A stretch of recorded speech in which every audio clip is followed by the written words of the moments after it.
আমি একটু বলি এখানে। আমি যখন মানুষের কাছে যাচ্ছি, কথা বলছি, তখন আসলে মানুষ সংস্কার বোঝে না এটা আমার একবারও মনে হয় নাই। কারণ এটা খুব পরিষ্কার। কেউ চায় না যে তার বাসায় হঠাৎ করে পুলিশ চলে আসতে পারবে কোনো কারণ ছাড়া, জেলে ভরে নিতে পারবে কোনো কারণ ছাড়া, নির্যাতন করবে কোনো কারণ ছাড়া, কোনো রাষ্ট্রের কোনো explanation ছাড়া, কাউকে রাস্তা থেকে তুলে নিয়ে যেতে পারবে কোনো কারণ ছাড়া। এগুলো তো মানুষ নিজের চোখে দেখেছে, শুনেছে গত বছরগুলোতে। এইটার যে পরিবর্তন হওয়া দরকার, সেই ব্যাপারে আমি কারো দ্বিমত শুনি নাই। আমি মানে বাংলাদেশের অনেক আনাচে-কানাচে গিয়েছি, মানুষের সাথে কথা বলেছি, কথা শুনেছি। তো এই যে চিন্তা যে মানুষ সংস্কার বোঝে না, এটা একটা অ্যাবস্ট্রাক্ট কনসেপ্ট আমার কাছে একবারও মনে হয়নি। এবং এটা যার সাথে আমি কথা বলেছি সবাই এটা তো খুবই ন্যূনতম একটা চাওয়া। একটা মোটামুটি সংস্কারের কথা বললে নির্বাচন বিরোধী একটা চিন্তা আসে, অথবা আরেক দিকেও আছে যারা নির্বাচনের কথা বলছেন মনে হচ্ছে তারা সংস্কার বিরোধী। এইটা থেকে আমাদের একটু বের হয়ে আসলে ভালো হবে। কারণ আমার পার্সোনালি এরকম মনে হয় নাই। আচ্ছা। এবং এই যে ব্যবস্থাটার যে পরিবর্তন প্রয়োজন হবে, আমরা আমাদের ভাইয়ের নিরাপত্তা চাই, বোন যখন রাস্তায় যাচ্ছে নিরাপত্তা চাই, তাদেরকে হঠাৎ করে কেউ গুম করবে না, খুন করবে না।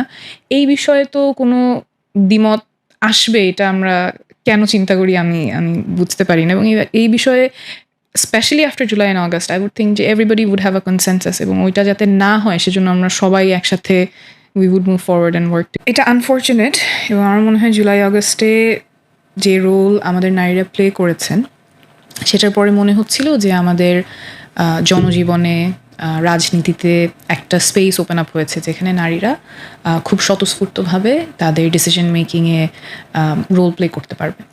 কিন্তু যত দিন যাচ্ছে মনে হচ্ছে ওই জায়গাটা সংকীর্ণ হয়ে আসছে। এর একটা বড় কারণ যেটা বললেন যে যখনই মেয়েরা সামনে আসছে, জায়গা নিচ্ছে নিজের জন্য, আরেকজনের জায়গায় তো সেটা কমতি পড়ছে। এবং খুবই কি বলবো, মানে খুবই হরেন্ডাসলি তারা অ্যাটাক্ট হচ্ছে।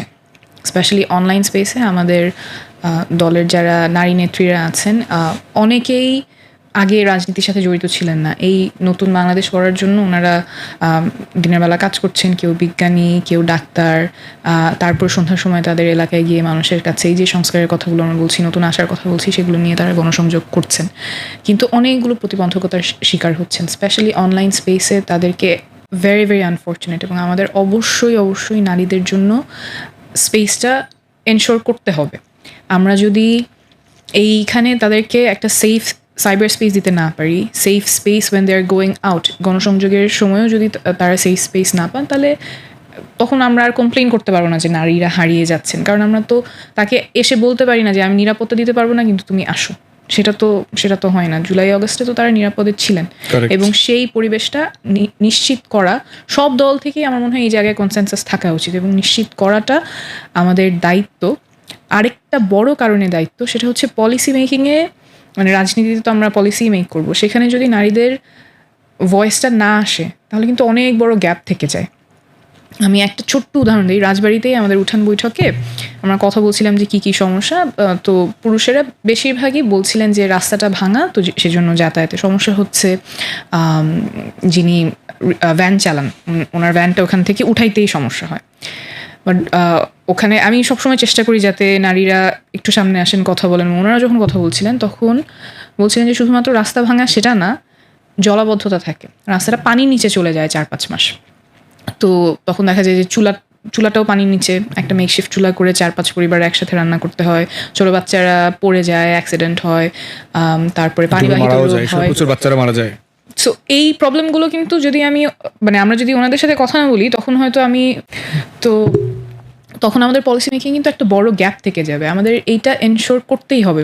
এবং সেম জিনিসটা কিন্তু এই যে শহীদ পরিবার, আহতদের সাথে কথা বললেও আসে। কারণ মেইন আর্নিং মেম্বার যিনি ছিলেন তিনি হয়তো মারা গেছেন। এখন যে মা আছেন বা ওয়াইফ আছেন, তারা আগে যে কাজগুলো করেন নাই সেটা করতে হচ্ছে। বাচ্চাকে স্কুলে দিবে নাকি আর্নিংয়ে যাবে, আবার বিভিন্ন আমাদের সোশিও ইকোনমিক পার্সপেক্টিভে নিরাপত্তারও একটা বড় বিষয় আছে।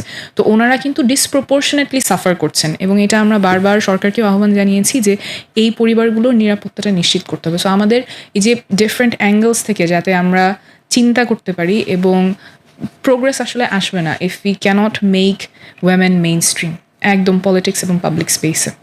ওটা আমাদের সবার জায়গা থেকেই চেষ্টা থাকতে হবে।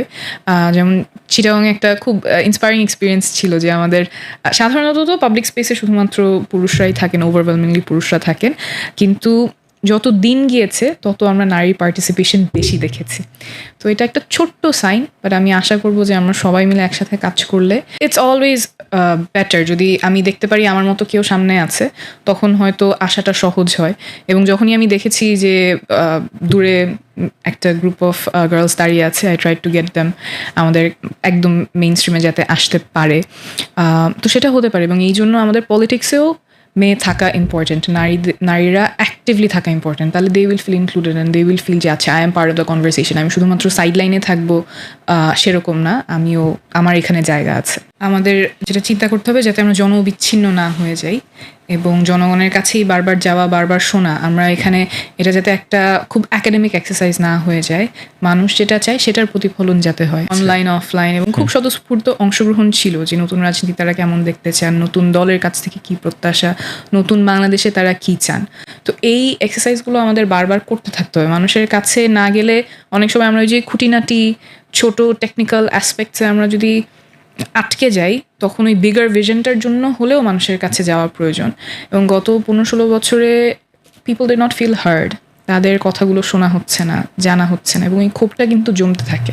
আমাদের নতুন বাংলাদেশে যাতে ওরকম না হয়, আমরা যাতে যে কাজই করতে যাই সেটা যাতে জন আকাঙ্ক্ষার প্রতিফলন হয়, সেটা আমাদের সবার মাথায় থাকা প্রয়োজন। আপনাকে কোট করতে চাই যে রাষ্ট্র যদি ইসলামকে জায়গা করে দিতে চায় তাহলে তো ইসলামী সীমিত নিপীড়নের অনুষঙ্গ হয়ে যাবে। ইসলামী উম্মার ধারণা তো বিশ্বজনীন, জাতীয় রাষ্ট্রের ক্ষেত্রে সেটা খাটে না। আপনি আরো বলেছেন পুরোপুরি শরিয়ার প্রশ্ন আসে তাহলে শরিয়াও পাওয়া যাবে না, রাষ্ট্রও পাওয়া যাবে না। আপনি জানমালের, জীবন আর মালের হেফাজত করার কথা বলেছেন, মানবাধিকারের আদিকলকে প্রকাশ করার কথা বলেছেন, মীমাংসা এখানকার কথা বলেছেন। আপনি কি মনে করেন যে আপনার যে এই উপলব্ধি, সেই উপলব্ধির সাথে যেটাকে আপনি মীমাংসা বলতেন, সেই মীমাংসার সাথে আসলে সংখ্যা গরিষ্ঠ জনতা আপনার মীমাংসাটা বুঝতে পারছে, বা আপনার মীমাংসাটাই কি এই সরকারের যে নোশন আছে সেইটার প্রতিভূ কিনা? না, এটা মূলত আমরা যখন আমরা তো এই যে আওয়ামী লীগের যে ফ্যাসিস্ট প্রবণতা, ফ্যাসিস্ট মানে অনুশীলন, এগুলোকে তো আমরা ব্যাখ্যা করার চেষ্টা করছি, এবং এখানে আমরা বোঝার চেষ্টা করছি আসলে কোন কোন জায়গাগুলো থেকে ফল্ট লাইন আছে, হিস্টোরিক্যাল, কালচারাল এবং ইডিওলজিক্যাল। তো ওই জায়গাগুলোতে আমরা ধরার চেষ্টা করছি, এবং আমরা তখন বোঝার চেষ্টা করছি যে এটা তো সাথে জাস্ট গণ অভ্যুত্থানের সাথে সম্পর্কিত না, এর আগে আমাদের দীর্ঘ পঠন পাঠন এবং আমাদের রাজনৈতিক চর্চার ভিতর দিয়ে আমরা বুঝতে পারছি যে আওয়ামী লীগের এই জায়গাগুলোতে হাত না দিলে Awami League will be there for a long period. It is not about Sheikh family, it is not about Awami League and Chhatra League, it is about an ideology called Mujibbad as framework. তো ওখানে 72 সংবিধান থেকে 4 মূলনীতি ইনক্লুডেড। সো এখানে আমরা বোঝার চেষ্টা করেছি যে বাংলাদেশে এখানে ফল্ট লাইনস গুলো কি। বাংলাদেশে 1950 সালে আলেমরা বসে ইসলামী শাসনতন্ত্র আন্দোলন শুরু করলেন, কনস্টিটিউশনাল, বললেন যে ইসলামী শাসনতন্ত্র দিতে হবে।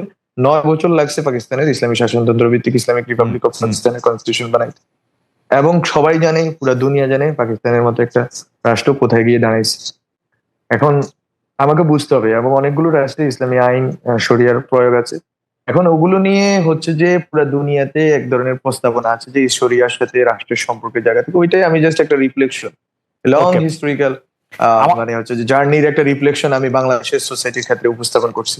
এবং বাংলাদেশের সোসাইটির ক্ষেত্রে এটা আমাকে 100% মানুষ মানতে হবে, এটা আমি মনে করি না। বাট এই রিফ্লেকশনটা আমি মনে করি যে প্রতিফলিত হয়েছে যখনই জামাত ইলেকশনে দাঁড়াইছে, অন্য যারা ইলেকশনে দাঁড়াইছে, তখনই আপনারা দেখবেন যে এটা প্রতিফলিত হয়েছে যে আসলে বাংলাদেশ মানে শরিয়া চায় কি চায়। তাহলে তো বোঝা যায়, মানে আরো অনেকগুলো। আপনি কি আসলে সেটা ভোটের নাম্বার দিয়ে আপনি বিবেচনা করছেন? ধরা যাক জামাত 3টা সিট পেয়েছে বা 3% ভোট পেয়েছে, তার মানে বাংলাদেশের 3 ভাগ লোক শরিয়া চায়। আপনি কি ওই রকম সরল অ্যানালজিতে যেতে চান?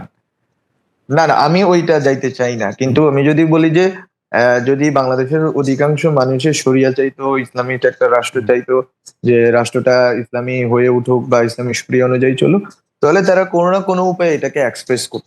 ওকে, আমরা দেখেছি যে এটা এক্সপ্রেস তো হয় নাই, এবং এখানে যে এক্সপ্রেস হয় না এটা যেমন সত্য। আমার প্রথম আলো ইন্টারভিউতে একটা বিষয় নিয়ে আমার সাথে যেটা হয়েছে, যেটা আমি যেই বলেছিলাম যে বাংলাদেশ রাষ্ট্র এজ রাষ্ট্র আকারে 71-এর পর থেকে ইসলাম এবং মুসলমান কমিউনিটির কোয়েশ্চেনটাও ডিল করতে পারে। তো গ্রিভেন্স তৈরি হয়েছে। না না আমরা এই না, না, online- মাহফুজ এইটা সরি জনাব আলম, এইটা কিন্তু খুব ইন্টারেস্টিং একটা জায়গা যে আপনি বলেছেন যে ইসলাম এবং মুসলমান এই কোশ্চেনটা ডিল করতে পারে না, কিন্তু আপনি কি সিরিয়াসলি মনে করেন আমরা এটা নিয়ে নিশ্চয়ই পরে আরো বিস্তারিত আলোচনা করবো, কারণ আপনার সাথে কথা বলা আনন্দদায়ক যে বাংলাদেশ রাষ্ট্র হিসাবে বা আওয়ামী লীগ বাংলাদেশে 15 বছর থাকা হিসাবে, বা আমি যদি ধরি 21 বছর 22 বছর টোটাল শাসন আমলে, তারা কি অন্য যে ইডিওলজিক্যাল প্রশ্নগুলি মুক্তিযোদ্ধা চেতনা 1971 সেগুলি কি তারা ডিল করতে পারছে? বামপন্থা ডানপন্থা কোনো কিছু কি তারা ডিল করতে পারছে? আওয়ামী লীগ যেমন পারে নাই, অন্য রাজনৈতিক দলগুলো কি পারছে? আপনি এইটার মীমাংসা আপনার কাছ থেকে আমরা একটু শুনতে চাইবো, কিন্তু সেটা একটা আলাদা আলোচনা, কারণ আমি অনেকগুলি প্রশ্নে বললে বসে আছি, আপনাকে হয়তো অনেকগুলি প্রশ্ন করা হবে না, সেগুলো আলাদা আলোচনা, আমি শুধু একটা বলে রাখলাম। আর আমার কিছু মানে জনগণের জানতে চাওয়া কিছু পপুলার প্রশ্ন করতে হবে, সেই জন্য আমি একটু করে রাখি। আপনি এটাকে ছাত্র জনতার আন্দোলন বলছেন, আমরা যেটাকে ছাত্র জনতার আন্দোলন বলছি, আমি আপনার কাছে জানতে চাই এর মধ্যে সেনাবাহিনীর ভূমিকাটা আপনি একটা হিস্টোরিয়ান হিসাবে সেটাকে আসলে কত দিবেন? মানে অনেক বেশি দিবেন, সেনাবাহিনীর কারণেই এটা হয়েছে, সেনাবাহিনী আমাদের অনেক সাহায্য করছে, সেনাবাহিনীর একটা বড় ভূমিকা ছিল, আপনি সেই ভূমিকাটা আসলে কিভাবে দেখেন? সেনাবাহিনীর ভূমিকাটা আসলে সেনাবাহিনীর প্রথম 3রা আগস্ট দুপুরে যেই বৈঠক হয়েছে, ওই বৈঠকে একটা ভূমিকা আমরা দেখতে পাচ্ছিলাম যে ওনারা গুলি করবেন না, হুম। এটা একটা ভূমিকা। এছাড়া পরবর্তী 4 তারিখ সন্ধ্যায় কারফিউ জারি হয়েছে, বা 4 তারিখ 5 তারিখের ঘটনার সময় আমরা দেখছি যে একটা সেনানিবাস, ধরেন যদি কুমিল্লার বলি আর ঢাকা শহরে সাভারে বলি, বিভিন্ন জায়গায় বিভিন্ন প্রতিক্রিয়া হচ্ছে, কোথাও গুলি চালানো হচ্ছে, কোথাও গুলি চালানো হচ্ছে। তো আমরা মনে করি না অ্যাজ হোল সেনাবাহিনী, আমি জানি না কতটুকু ইস্যু হবে, বাট অ্যাজ হোল সেনাবাহিনী হয়তো অংশগ্রহণ করেনি, কিন্তু সেনাবাহিনীর একটা বড় অংশে জনগণের প্রতি সংবেদনশীলতা দেখাইছে। এবং পরবর্তীতে 4 তারিখের পরে তো অবশ্যই সেনাবাহিনীর যারা নেতৃত্বে ছিলেন, তারা এখনো আছেন, তারা যথেষ্ট সংবেদনশীলতার পরিচয় দিয়েছে। কিন্তু আন্দোলনকালীন সময়ে 3 তারিখ 4 তারিখে জনগণকে গুলি করার প্রশ্নে তখন আসলে আমরা সেনাবাহিনীর যে বিশেষ করে মিড র্যাঙ্কের এবং লোয়ার র্যাঙ্কের যারা ছিলেন, ওরা আমি মনে করি যে ওরা জনগণের সাথে সংহতির জায়গাটা যথেষ্ট পরিমাণ অনুভব করেছিলেন এবং তারা তাদের ক্যাপাসিটিতে কাজ করছেন। কিন্তু যখন সেনাবাহিনী তো অর্ডার ভিত্তিক একটা সংগঠন, তো যখন ওনাদের সেন্ট্রাল থেকে অর্ডারটা এসেছে এবং যখন একটা সম্মতি তৈরি হয়েছে ওনাদের ভিতরে, তখন ওইটা হয়তো রিফ্লেক্টেড হয়েছে। জামাতের আমির যেভাবে দাওয়াত পেয়েছেন 5ই আগস্টে, সেইভাবেই হিজবুত তাহরীরের যিনি দায়িত্বে আছেন, আমি জানি না, তাদেরকে চিনি না, কোনোদিনও তাদের সাথে আমার মুখ দেখাদেখি হয় নাই। একটা তো ইন্টারেস্টিং তো এইটা ওদেরকে দাওয়াত দেওয়ার কথা, অথবা ওরা আজকে পর্যন্ত যেভাবে করতেছে কাজবাজ, যেভাবে তারা এক্সপ্রেস করতেছে, তাদের এক্সপ্রেশনের ক্ষেত্রে সরকারের অবস্থানের ব্যাপারে আপনারা দেখেছেন 3জনকে গ্রেপ্তার করা হয়েছে, পরে ছেড়ে দেওয়া হয়েছে, বাট আমরা সরকার জায়গা থেকে বিভিন্ন ডেটারেন্স নেওয়া হয়েছে এবং নেওয়া হবে আরো। তো এখানে আসলে কোনো রকম আন্ডার টেবিল কোনো এগ্রিমেন্ট নেই, কোনো কৃতজ্ঞতার বোধ নেই, বরং বাংলাদেশের জনগণের একটা বৃহত্তর অংশ যাদের বিভিন্ন অ্যাসপিরেশন আছে। কারো অ্যাসপিরেশন আছে বাংলাদেশ পুরাটা ইসলামী রাষ্ট্র হয়ে যাক, কারো অ্যাসপিরেশন আছে বাংলাদেশ অখণ্ড ভারতের অংশ হয়ে যাক, থাকতেই পারে। কারো অ্যাসপিরেশন আছে বাংলাদেশ থেকে চিটাগাং হিল ট্রেক্স আলাদা হয়ে যাক, থাকতেই পারে। এখন সবগুলো অ্যাসপিরেশন আমাদের ভাবতে হবে যে মানে অধিকাংশের অ্যাসপিরেশনটা বাংলাদেশ রাষ্ট্র একটা শক্তিশালী রাষ্ট্র